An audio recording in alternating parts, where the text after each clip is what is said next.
Welcome back to Conversations with Peacock Voices. Today, I am supremely excited to have Jen Staretorp here as our guest. Hello and welcome. I'm so excited to have you here. Thank you. I'm excited to be here. So, Jen, tell me a little bit about you. What do you do for work? What is your passion? I am a marketing professional. Right now, I work for a Fortune 500 tech company. Most of my career has been in startups. So I have a unique experience of marketing at smaller organizations and how to be really creative, which I enjoy quite a bit. In terms of passions, they lie a little bit outside of my professional domain. I have a deep passion for nutrition and scientific nutrition in particular, as well as cooking. So I spend a lot of my time reading about that, which is just very far removed from my day to day. It's kind of nice, though, to have a different creative outlet. So you have your work creative outlet and then your non-work creative outlet. Cooking is my non-work creative outlet. And I feel like it's nice to have that spaciousness so it's not all the same thing, right? Yeah. And I feel like it fuels a lot of the creativity that I bring to my day to day because it gets me thinking about other things and looking at things from a different perspective too. So I agree. It's nice to have something that's removed that still inspires you in what you're bringing to work. Yeah, absolutely. So you have this big history of working in the startup world, and now you're at a Fortune 500 company. How did that happen? Was it something that you were like, okay, it's time to try something new? How did that journey come about? Well, I've been very fortunate that several of the startups that I've worked for have gotten to an acquisition stage, which is how I came to be at the Fortune 500 company that I'm at now. My company was acquired last year. And that is something that I'm incredibly grateful for because that's a dream that most people who work in a startup have is to either get to an acquisition stage or to an IPO stage. And so far, my journey has always brought us to an acquisition stage. And it's exciting when that happens, but it's also a big change when it does, depending on who acquires you. And right now, I'm just learning a ton being at this enormous organization that I never would have pictured myself at and trying to learn what that experience is like and how different it is from being a startup that needs to be scrappy and creative and move really quickly. But now we're at this behemoth that has to have a lot of processes because so many people work for that company. And there's a lot more restrictions on what they can and cannot do since they are publicly traded. And it's very interesting and very different from what I'm used to. So when you think about how you communicate when you're in the startup world and you're kind of given free rein to do what you need to do to make it happen, it sounds like, versus what communication looks like when you're at one of these really, really, really large companies where there's kind of a process for absolutely everything. How does your communication shift, if at all, depending on the various like positions you're in? Yeah, it's an enormous difference. So with the startups that I've been at, there've been there's been a wider range, I would say, of communication style that was required. So in the day-to-day work that I was doing, since you are working for a smaller organization, it was a lot more relaxed, a lot friendlier. And you know your coworkers and your colleagues on more of a personal basis than you would otherwise. So there's a lot of camaraderie there. However, in the positions that I've been in, I've also been responsible for reporting to the executive team and to the board. I was a member of the executive team. So I would also have to prepare for and participate in board meetings that are far more formal. And you would have to change your style and have it be a little bit more succinct and thought out in advance and less of that flexible conversational tone that you would normally have. With working for a Fortune 500 like I am now, it takes that formality to a new level because everything that you're doing has to report up through 17 different layers in some cases to a CEO that is responsible for hundreds of thousands of people, but also that needs to report on how the company is performing to public agencies and to the government, for example. So it has to be a lot more rigorously tested, and you have to be very clear and very defined in what you're doing. And best case scenario, you may only get one or two words in at a meeting, or you get a bullet point. So you have to be even more thoughtful about what it is you're sharing and the impact of that and how it will be used by someone else. Wow, that's quite a shift, isn't it? The level of distinctness between talking with colleagues where you could just chit chat in this more friendly environment, even to being the one to present to the board, to then saying you get a word or a single bullet point. That is a lot of information I can imagine to put into such a small space. So as you're navigating all of these different, because you said it was last fall that your company was acquired, right? Yep, that's correct. That's a pretty drastic shift, I can imagine. You go from being kind of on this very friendly environment where you're also on the executive team and having conversations with all of the decision makers yourself. That in and of itself requires a lot of flexibility and communication style.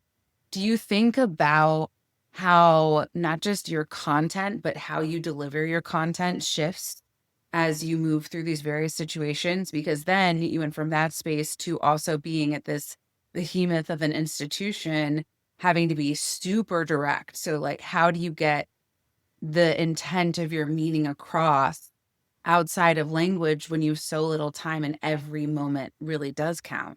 It's been a really big shift when working in a startup and you do have a stronger personal relationship.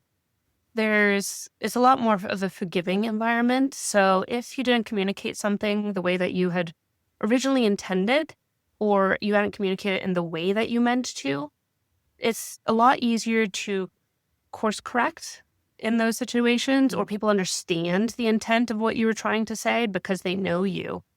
But in these larger environments, you don't have that luxury anymore. So you really have to be a lot more prepared when you're going into meetings, when you're sending emails, when you're sharing any kind of information, even if it's through something as simple as a Slack message, for example. I spend a lot more time editing and curating what I'm sharing before I actually share it and put it out into the world. Similarly, I spend a lot more time thinking about and practicing my delivery, particularly if it's through a virtual meeting like this or on the phone where my facial expressions and my voice can be heard. I spend more time preparing and practicing in advance than I would have in the past. So, what does that preparation or practice look like for you? It's a couple of ways. I spend a lot more time curating what I want to share into consumable formats like a PowerPoint or a Word document where I have the key pieces of information that I want to get across somewhere that can be visually shared. And then I think about how to narrate alongside that. So I will think about the words and the positioning that I want to use as I'm sharing that information vocally. And if I have the opportunity, I will actually sit down and practice, if not just in my head, then also out loud if I have that time, which doesn't often come. But having been in a lot of meetings, particularly these higher stakes meetings now, you can tell how much of a difference it makes in how someone is delivering their message and when they've thought it through and prepared and when they haven't. One of the biggest struggles I have is being a woman in these spaces that are very male dominated. And now, when I have even less time to get my message across, I need to make sure that it is being delivered in the right way to be accepted by my male counterparts. And I need to make sure that my voice is heard in arenas where women don't often get the opportunity to speak. Yeah, I can imagine that's a huge challenge and also was quite the learning curve because you go from this very forgiving environment that knows you and knows your value to a space where people don't know who you are.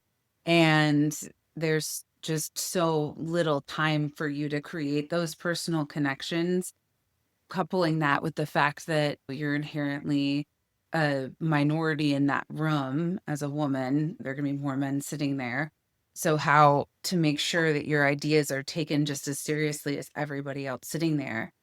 Do you think, from a vocal perspective, so thinking about your tone of voice or how you use inflection, the going up in pitch and down in pitch, or the clarity of your sound, or any of those things that you think about as you're trying to make sure that that one bullet point that you're able to say, or that very short amount of time, is being heard the way you want it to? I'd say more often than not, no. There's a lot that plays into it. There's a lot to think about when you're trying to get a message across, when you're trying to deliver it. You touched upon so many different variables of how to use your voice.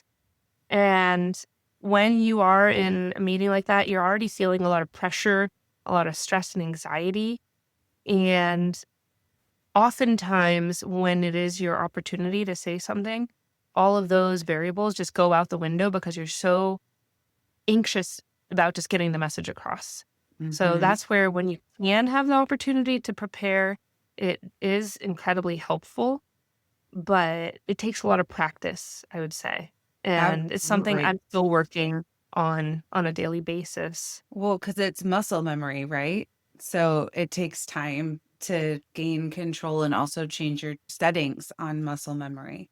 So you had mentioned that you have less time now, but I know that you also are a mom, which is something I did want to bring up, because I think that a lot of things in our bodies change as we become mothers, and also the impact of having young kids that are in nursery school and bringing home all of those amazing germs that they The- can bring home that leave you nice and sick when you have to be in these high stakes meetings, right? Have you noticed, since becoming a mom, anything has changed about your communication style? It doesn't necessarily need to be about sickness, but have you noticed that you've changed how you talk to colleagues or how you're able to show up for work, that kind of thing? Absolutely. I'll break it down into a couple of different areas. One, most notably, having to deal with illnesses. As you can probably hear, I'm getting over yet another cold right now. It feels like it's been endless for the past year. And that alone can be a challenge. And I've had a couple of instances within this past year, which I never had before in my life, where I have lost my voice in times where I've needed to be in very important meetings and try to get messages across. And that's a real challenge, particularly when you're already facing some of the challenges that I've already mentioned of being Yeah. a woman in these meetings with a lot of men, that it's hard to get your moment to speak to begin with. So when you are getting that opportunity to speak and suddenly you've got zero voice to actually communicate with, it's a real struggle. So that part alone has been a real challenge, but people are generally pretty forgiving of that because illness is something everyone has experienced Yeah. and they understand it. But it is incredibly frustrating when those moments arise. The other is just the physical changes that you've been through. I was recently pregnant. I gave birth to my daughter back in August. So, very happy moment for me. But it was a really wild experience being in some of these meetings and feeling the progression of the pregnancy and noticing how suddenly I would have less air to use as my lungs were getting compressed up into my chest. And it became harder and harder to speak. And I'd have to take more breaths and I'd have to use shorter sentences. And I'd have to literally put myself on mute at times and like take breathing breaks just to get through meetings because it felt like I was running Yeah. and trying to also present in a meeting.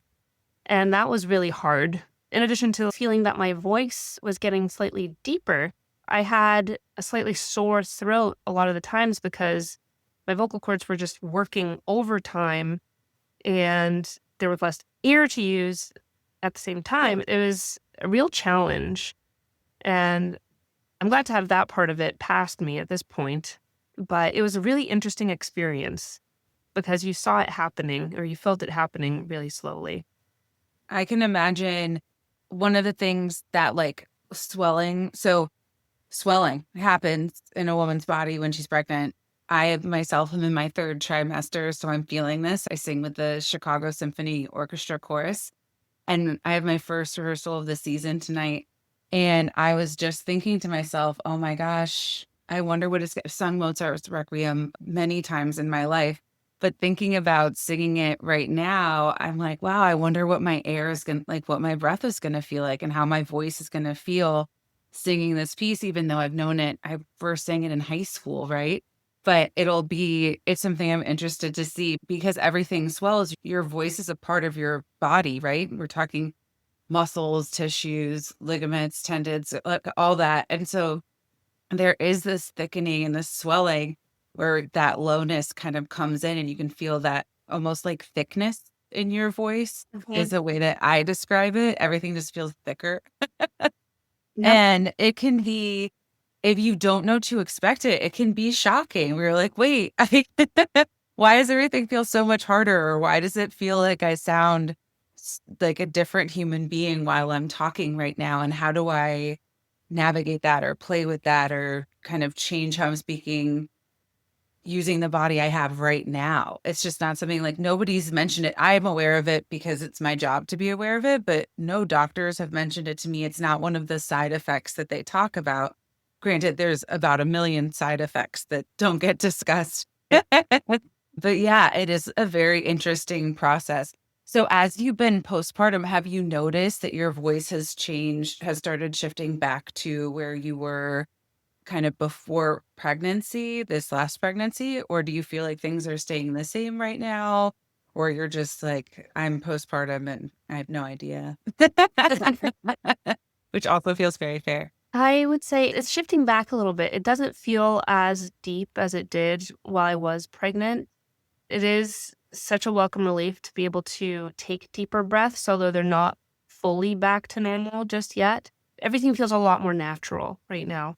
Yeah. When I was pregnant, it felt a lot more forced and like I had to put a lot more thought into what I was doing. And now it feels a little bit more relaxed and like things are working their way they're supposed to again. Yeah. It is kind of an alarming feeling to be sitting still and be out of breath.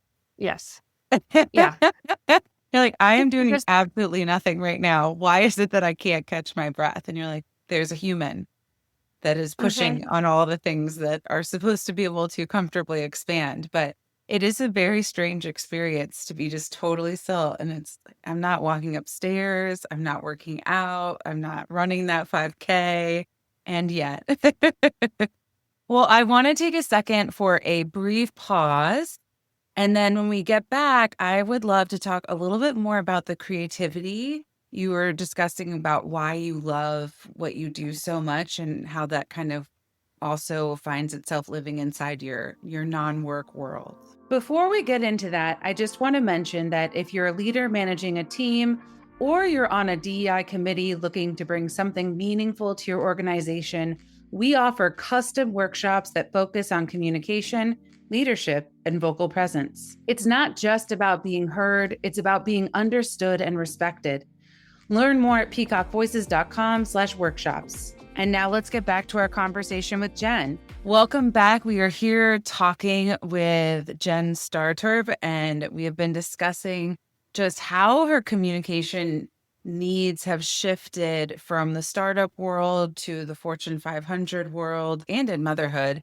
But I also wanted to circle around to why you love your job so much. And one of the things you said was you loved how creative being in, especially the startup marketing world is. And I just wanted to hear a little bit more about that. I think the thing that I really enjoy about marketing is that it combines data with creativity because there is a lot of science, if you will, that goes into the marketing that we put out there. And there's a lot of iteration that takes place too, based off of what we see the reaction is to the message or the visuals or whatever it may be that we put out there. But more than anything, I think the piece that I enjoy is feeling like I'm connecting with people or whatever it is I'm putting out there is connecting with a person, that I'm putting something in front of them that they find valuable and that is helpful for them in their day to day or in their job and can into something that they can bring with them into what they're doing and be better for. And I think that's really the true essence of marketing, but the part that I enjoy the most, because people can certainly get lost in the data of it all and the science of it all is, well, if we change this thing slightly, the data tells us that this is going to happen. And that's really cool. But I think it oftentimes leaves people forgetting that there's a human on the other side of what it is you're Yeah. putting out there and that it impacts them in some way. It might be very small, it might be significant.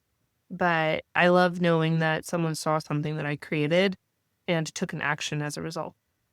That is such a cool thing. And also the fact that you're interested in this science-backed nutrition and then cooking through that lens makes perfect sense because it's mixing data with experience with the end result of, you know, your friends and family and yourself hypothetically enjoying your food, right?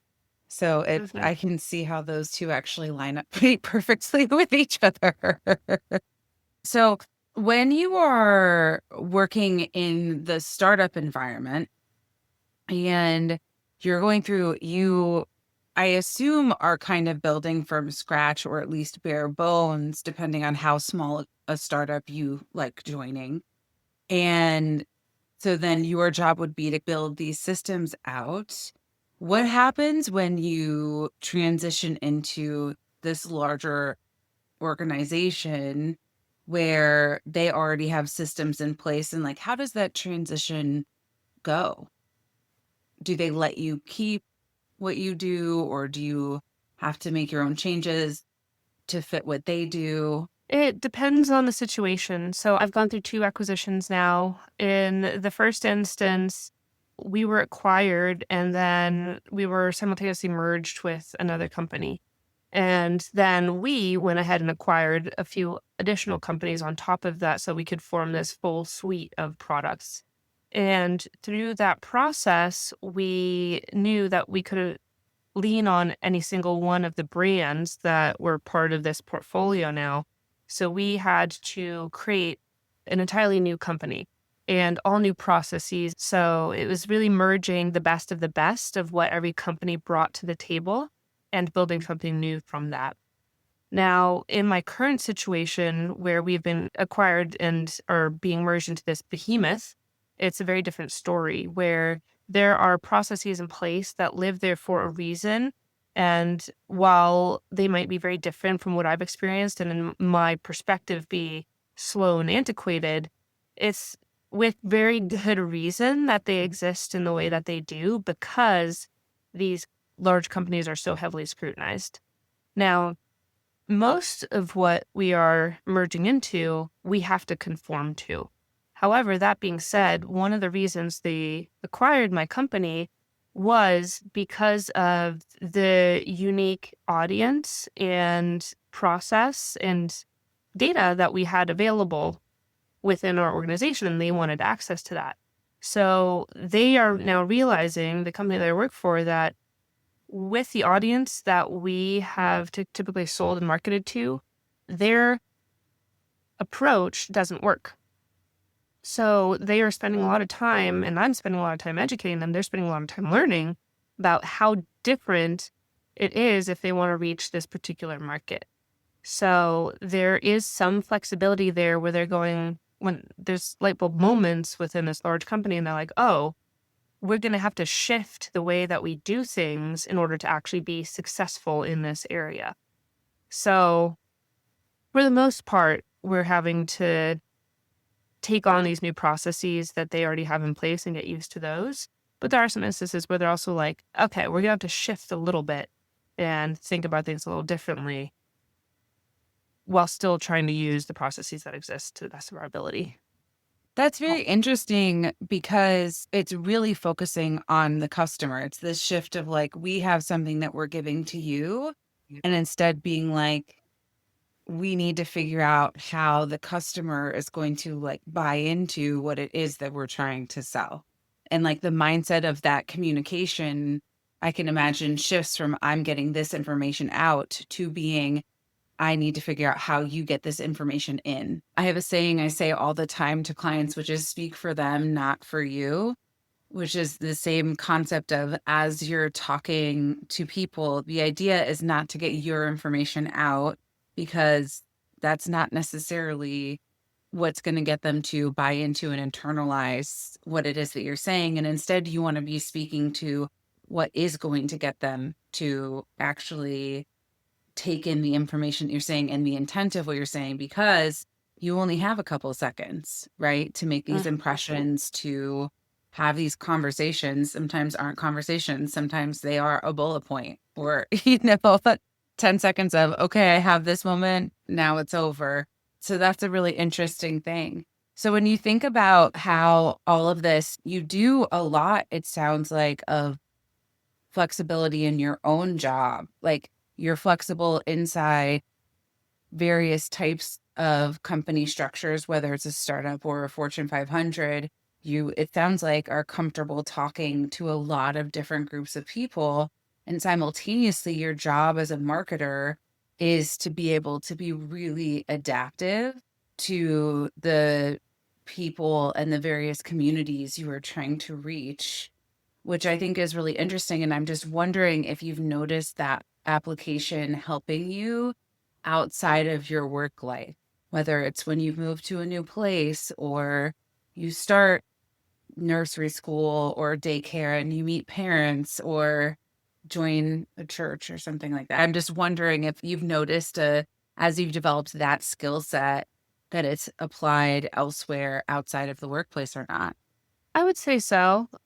We have moved a few times now, my husband and I, to different states, and that has required me shifting a little bit of how I approach meeting people and getting to know the neighbors that we have around us. And I think that all of everything that I've learned through the experience of being a marketer and these experiences that I've had in my work life have helped me really see things from another person's perspective and have that outward in look. And I would also say becoming a mom has been probably the biggest shift in how I communicate, because now I have to look at what I'm putting out there from the eyes of someone who is totally inexperienced, a Mhm.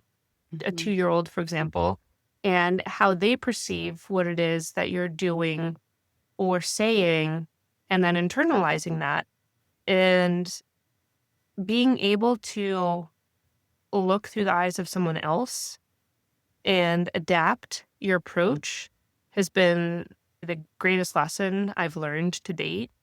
And it has allowed me to be a lot more empathetic and a lot more thoughtful in how I do things. And I'm very grateful to have learned that lesson, because I think as I was getting my formal education and through most of my upbringing, I come from a military family, and the communication styles were very rigid. I learned in college and even up through business school is that your communication styles need to be very formal. You should take all emotion out of it. But that's not how people operate. And it's taken many, many years to unlearn those lessons, I'd say, and help myself be a better communicator and be able to connect with people on a deeper level than I've ever been able to before, and actually make them feel valued and human in the process.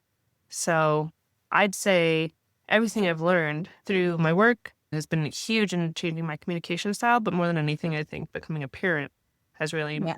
been the biggest shift for me. Yeah.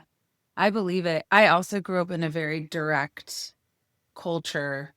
My dad's a lawyer, so he used to say extra verbiage was superfluous fluff. I'll never forget that. He was looking over something. I must have been a freshman in high school, and it was like a sentence our teacher had sent out as showcasing what she wanted us to write. Like, and he was like, "This is full of superfluous fluff." And then I got to college and we had peer reviews of papers, and I had a classmate say, this is really well written, but it's pretty intense. Like you could add a little bit of meat to your sentence structure. It's not just the dog walked down the street. You could say it was Right. a lovely day. You could say it was a fluffy dog. But when you grow up in these really hyper direct cultures, it's hard to realize the impact it can have on other people. And for me, something that I have found challenging is how do you maintain that directness? Because it is something I value. It's something I grew up with, and it's something I think is great. How do you maintain that without making people think you're being rude all the time, or without people thinking that you aren't flexible or that you don't have empathy? Making sure they understand I'm still empathetic, I'm flexible, I'm open-minded, and I don't always need to or want to add all that extra stuff to what it is that I'm saying. I think that that is something that I've discovered as I've moved a lot as well, moving out of New England, which is where I was born and raised, into different parts of the country, and then marrying someone from a culture that's about as indirect as you can get. It has been a really interesting thing to navigate. How do I say the dog walk down the street without sounding like you're being harsh? I don't know if that's something that you also have played with or noticed over Well, time. actually, I would love to share a little story from early on in my career and then also talk a little bit about how far I've come since then. So, early on in my career, I was very fortunate to have an intern join me at the company that I was working for. And being fresh out of college, I had been told, leave your emotions at the door. You're at work. Like, no feelings belong in the work environment. And I had a really long commute at the time, and I was admittedly not a morning person at the time either. So I would come in to work and I would get there pretty early and I would sit down at my computer and I was not ready to talk to anyone about anything. And my communication style was very, very direct. I'd venture to say maybe a bit on the cold side, but that was what I was told that I needed to do. And this poor intern was not that at all. And it was in a time where emojis were starting to become big. And I was under the impression that's not something you use in business communication. So that's not what I'm going to use in my direct messages or in my emails, etc. I'm going to be very to the point. Yeah. No fluff. No Um, superfluous fluff for post no grad superfluous Jen. fluff at all. Through having this intern, it was one of the biggest eye openers for me in regards to communication. I eventually learned that she thought I hated her. She was intimidated by me because I didn't use emojis in my communications to her, and that I didn't really say good morning or ask how her day had been so far when she arrives at the office. And that was really like having a cold bucket of water dumped on me because I was like, I am going about this the wrong way. The way that I think my messages are coming across and the way that I'm coming across is not at all what she is experiencing. And that was, I think, the first wake up for me of like, I need to start thinking about how I put my messages out there and how I present myself so that it's perceived differently by other people. And that I need to tailor that depending on the person. So that was the biggest lesson. And now it's really funny to me because now that I'm in this much larger corporate environment than I've been in, well, really ever in my career, I am now the person who's like, well, why didn't they use an emoji in their communication to me? Like, this message is like really short and harsh. Like, how should I take this? And so it's almost like I've come full circle now where I'm like on the way other end of the spectrum and all communications that I'm receiving feel cold and detached and borderline rude because that's just the environment that I'm in. And the person who's communicating it to me, they've been trained to do that and they aren't softening their message or thinking about how it's going to be perceived. Yeah, it's a really interesting thing because, like, I have two worlds that I operate in, right? From a business perspective or a work perspective, I work in the music world and I work in the business world, right? Or the classical music world and the business world. And they are very different worlds and communicate very differently with very different concepts of what polite is and what efficient is and how you interact with people and all of that jazz.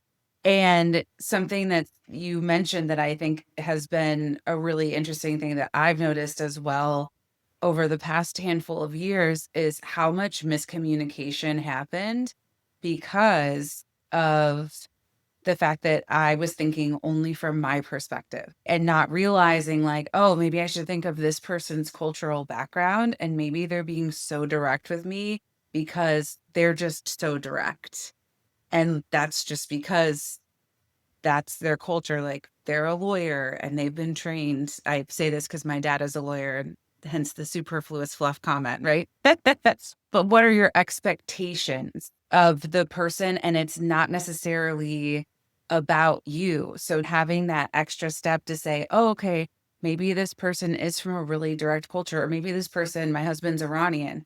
So he starts stories at like the end and I get context at the end of the conversation. He'll like be talking. I'm like, I still don't know what you're talking about. Could you just like say the item before you start saying the sentence so that I can know what you're saying? Because I have no clue. But thinking about, okay, if this is coming from him, I shouldn't read into it the same way as I do. If it's coming from somebody who is from a very succinct culture, or somebody who is from a background that's not corporate, right? Because if you're in the music world, you're used to having conversations via emojis, at least when you're in your, if you're an intern age, it's not exactly, or at least in my experience, it's not exactly the most period heavy, as in punctuation point heavy culture I have experienced when you're a kid just trying to figure out that world. And so it is interesting to see how like the second you get out of yourself and you start thinking about where that person is coming from, it can absolutely change just how you all interact with each other. So, yeah, that's a really interesting point. Well, Jen, thank you so much for coming today. This was super interesting and very fun. I wanted to finish with, what is one of your favorite voices and why? I think there's so many wonderful voices in the world, yours being one, Margaret. And as I was thinking about how to answer this question, one that I always come back to, and I'll say it's a couple. Michelle and Barack Obama, their voices to me just, they're so comforting. And I could listen to them talk all day long. They have this just richness to their voice, and their delivery is so calm and reassuring. And it just really connects with me anyways. And I enjoy listening to them. And I've listened to their audiobooks. I've also listened to some of their speeches. And every time I'm like, I could listen to you all day long. Like it feels like a bit of a warm hug when I hear their voices. So they Yeah, come to mind for me. she won a Grammy for a reason for that audiobook. I am totally with you. I think I wrote a post, maybe even a full blog post about how much I loved her.